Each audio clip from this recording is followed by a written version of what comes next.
প্রেমভূমি বৃন্দাবন, বৃন্দাবন বিলাসিনী রানী আমাদের। কিন্তু প্রভু, কলিযুগের মানুষ যে বড় লোভী, অহংকারী, হিংস্র হয়ে উঠেছে। এ থেকে মুক্তির উপায় কি প্রভু? প্রেমই একমাত্র মুক্তির মন্ত্র।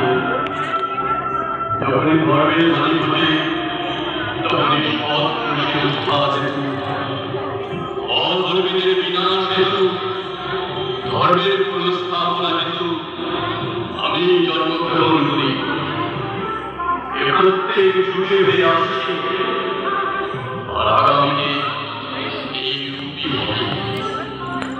আমি অবিনাশী পরমাত্মা, আমি মৎস্য অবতার, আমি পরশুরাম, আমি রামচন্দ্র, আমি ব্রহ্মা বিষ্ণু মহেশ্বর, আমি লক্ষ্মী, কালী, সরস্বতী।